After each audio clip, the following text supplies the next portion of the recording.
नमस्कार प्यारे बच्चों, कैसे हैं आप सब। आशा करता हूँ कि सब अच्छे होंगे। तो चलिए शुरू करते हैं।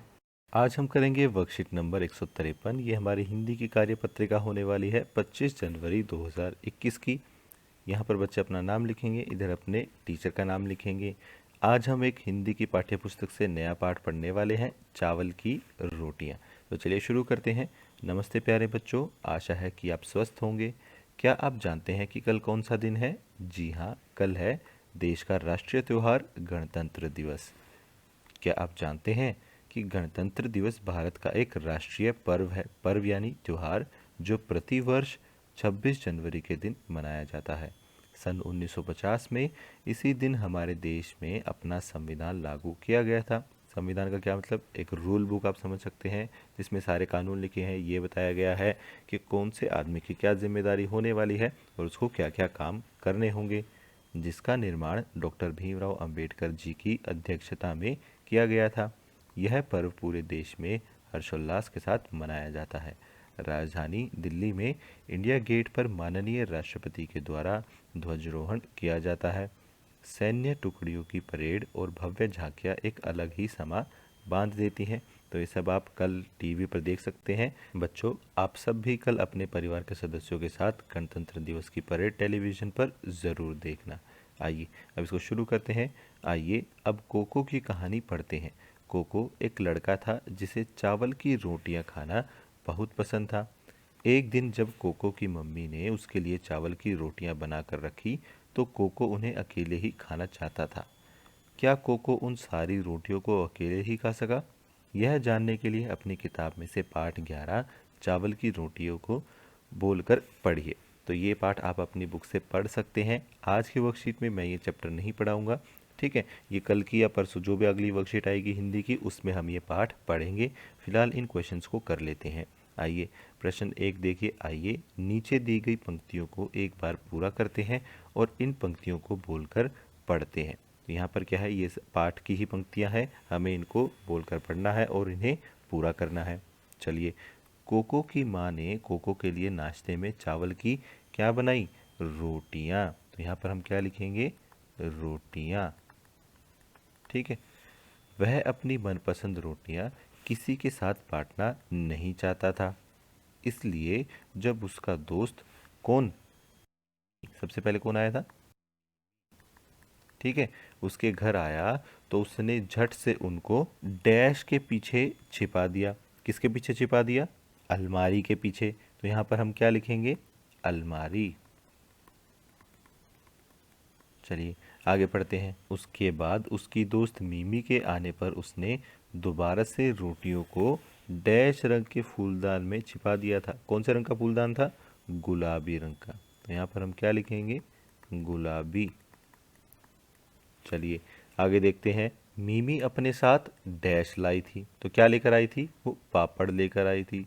तो पापड़ यहाँ पर हम लिख देंगे, केले के पापड़ थे वो। तभी उनका एक और दोस्त डैश आया। तो उनका और कौन सा दोस्त आया था? तिनसु। तो यहाँ पर हम लिख देंगे तिनसु। तो तिनसु भी आ गया था। मिमी और तिनसु ने केले के पापड़ खाए और डैश पी। क्या पी? चाय। इतने में दुकान का मैनेजर उबातुन डैश रंग का फूलदान बदलने के लिए लाया। तो यहाँ पर क्या आएगा? नीले, ठीक है। तो नीले रंग के जो फूलदान बदलने के लिए लाया। इतनी कोशिश करने के बाद भी डैश को अंत में अपनी चावल की रोटियों से हाथ धोना पड़ा। तो किसको अपनी चावल की रोटियों से हाथ धोना पड़ा? कोको को। तो यहाँ पर हम क्या लिखेंगे? कोको, ठीक है। तो इस तरीके से आपको पहले ये कहानी पढ़नी है पूरी। चलिए अब आते हैं। आइए अब पाठ में आए इन शब्दों पर ध्यान देते हैं। कौन सा? धान और पंछी। इन शब्दों के स्थान पर हम कुछ अन्य शब्दों का प्रयोग भी कर सकते हैं, जैसे धान के लिए चावल और पंछी के लिए पक्षी। ऐसा इसलिए है क्योंकि इन शब्दों चावल यानी धान, पक्षी और पंछी के अर्थ एक समान हैं। यानी एक समान अर्थ वाले शब्द समानार्थी शब्द या पर्यायवाची शब्द कहलाते हैं। तो ऐसे शब्द जिनका एक ही अर्थ होता है उनको हम क्या बोलते हैं? या तो समानार्थी या पर्यायवाची शब्द। चलिए प्रश्न नंबर 2 में क्या है, नीचे दिए गए शब्दों के लिए दो दो पर्यायवाची शब्द लिखिए। यहाँ पर कुछ शब्द दिए हैं, हमें उनके दो दो पर्यायवाची शब्द लिखने हैं। आइए फटाफट से लिख देते हैं। तो सबसे पहला जो हमारा शब्द है वो है वृक्ष। ठीक है, वृक्ष क्या होता है, ये होता है एक पेड़। तो यहाँ पर हम पेड़ लिख देते हैं, एक शब्द तो हो गया पेड़। और क्या हो सकता है, एक हो सकता है तरु। ठीक है, तरु। तो तरु का मतलब ही क्या होता है, पेड़ यानी वृक्ष ही होता है। फिर आता है सूर्य। सूर्य के पर्यायवाची शब्द और क्या हो सकते हैं, एक हो सकता है रवि। ठीक है, एक और हो सकता है सूरज, आप लिख सकते हैं, ये तो सबको पता है, मैं एक और बता देता हूँ, दिनकर। ठीक है, दिनकर का मतलब भी क्या होता है, सूर्य होता है। फिर आता है शेर। शेर का पर्यायवाची शब्द क्या होंगे, एक हो गया सिंह। ठीक है, तो सिंह का मतलब भी क्या होता है, शेर। और क्या हो सकता है, वनराज। ठीक है, वन का राजा होता है ना शेर, तो वनराज। वनराज भी क्या मतलब होता है, शेर। तो इस तरीके से आप ये पर्यायवाची शब्द लिख सकते हैं। फिर आते हैं प्रश्न नंबर 3 पर। गणतंत्र दिवस यानी 26 जनवरी पर एक अनुच्छेद लिखिए। यह अनुच्छेद आप अपनी अभ्यास पुस्तिका के पृष्ठ संख्या 159 यानी 159 पर लिख सकते हैं। तो देखिए आपको क्या करना है, गणतंत्र दिवस पर एक अनुच्छेद लिखना है, 10-12 लाइन आपको लिखनी है। तो कुछ इस तरीके से आप अपना ये आंसर लिख सकते हैं। यहाँ पर थोड़ा सा ज़्यादा लिखा हुआ है, आप जो हिस्सा चाहें वो हिस्सा काट कर अपने आंसर में लिख सकते हैं। देखिए हर साल 26 जनवरी को भारत अपना गणतंत्र दिवस मनाता है, क्योंकि इसी दिन भारत का संविधान लागू हुआ था। भारतीय संसद में भारत के संविधान के लागू होते ही हमारा देश पूरी तरह से लोकतांत्रिक गणराज्य बन गया। इस महान दिन पर भारतीय सेना द्वारा भव्य परेड किया जाता है, जो सामान्यतः विजय चौक से शुरू होकर इंडिया गेट पर खत्म होता है। इस दौरान तीनों भारतीय सेनाओं थल, जल और नभ द्वारा राष्ट्रपति को सलामी दी जाती है। साथ ही सेना द्वारा अत्याधुनिक हथियारों और टैंकों का प्रदर्शन भी किया जाता है, जो हमारे राष्ट्रीय शक्ति का प्रतीक है।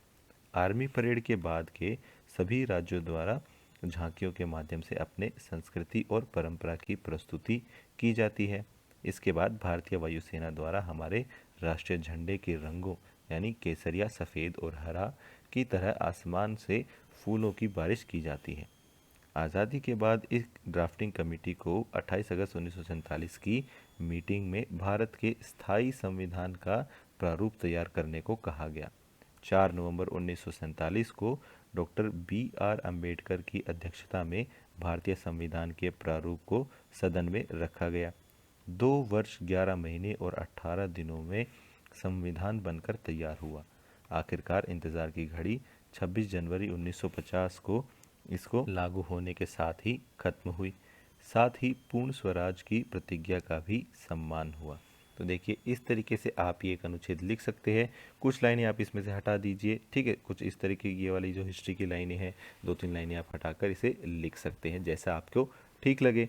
आज की क्लास यहीं ख़त्म होती है। अगर आपके कोई डाउट्स हैं तो आप नीचे कमेंट सेक्शन में पूछ सकते हैं। कल फिर मिलेंगे, कुछ नया सीखेंगे। तब तक के लिए थैंक यू एंड जय हिंद।